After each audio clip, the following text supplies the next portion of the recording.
right, Ty, so we were talking about having a team guy in, kind of who to pick and how it works. And I think one of the key things in leading the church is once the guys come in, what do you do with it? Because, you know, there's a tendency to say, that was great, thanks for the input, but I know there's more to it than that. Can you kind of talk through what you do after that? Yeah, so I see what you've done, Chris. And you are now jumping to the end.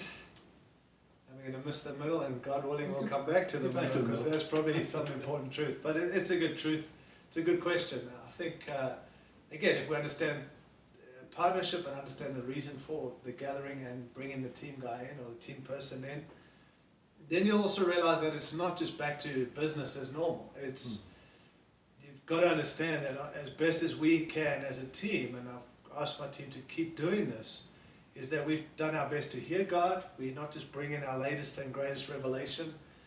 We're not just bringing something that's going to blow your socks off. It's actually, we've processed, we've prayed, we've fasted, done our utmost to hear God for the context, for your church, for your proceeding future, where you headed and all that. And so when we come, maybe because it's not new truth, or maybe it's a reminder, or we make no apologies for that.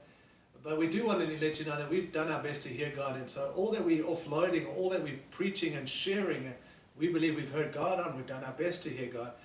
And to be faithful with what God says is to process it and ask some of the questions. What did God say? And what must we do?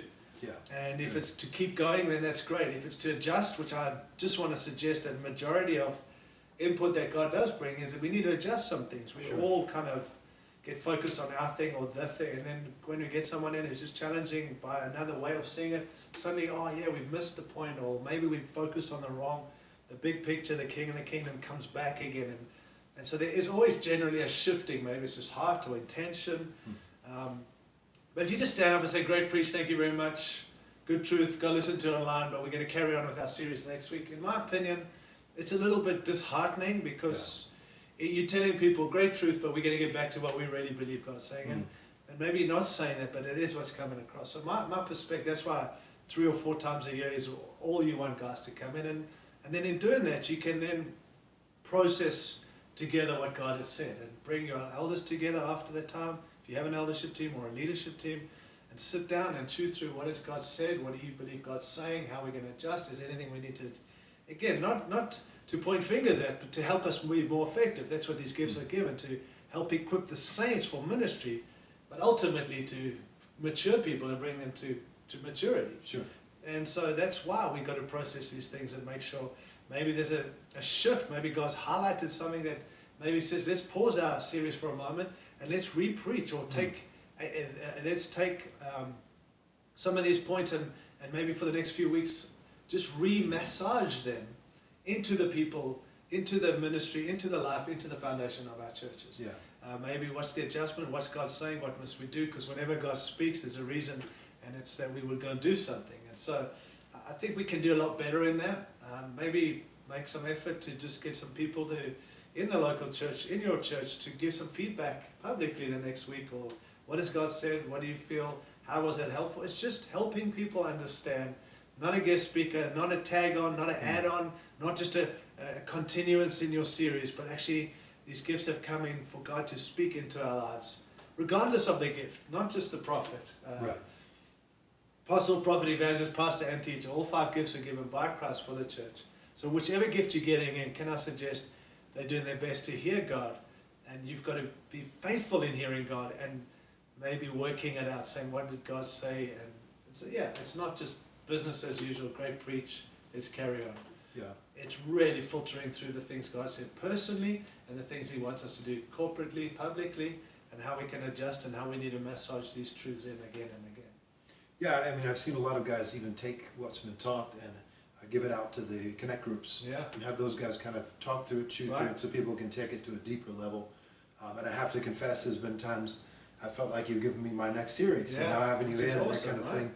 But it is amazing, because you'll take it and break it down, because you guys only have the limited time you're there. We can take those points and break them down and really let the church get a hold of the truth in a deeper way. Plus it gives me a Saturday night a little easier.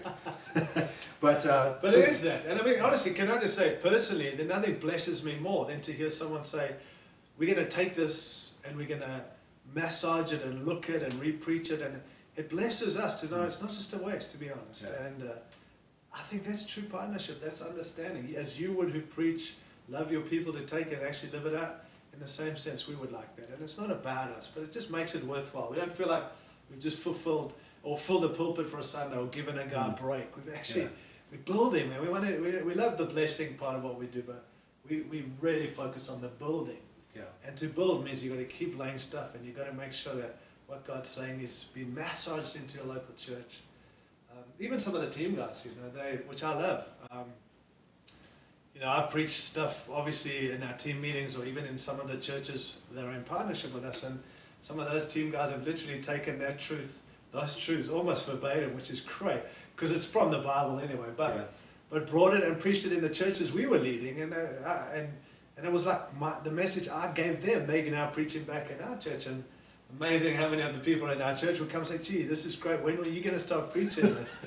And I'd be like, gee, if you just knew I gave that guy that. And by the way, if you just look at our website, we had been preaching this. But it's God's way of, I guess, keeping us humble, but also reiterating through different perspectives and not just familiar voices, and re-highlighting the truth that is necessary and needed where all people get it. And so again, you don't have to do this, but to be honest, then what's the point of having these gifts? And you're never going to benefit fully in the teaming with a translocal if it's just back to business, back to usual. We know this stuff. Well, you might know it.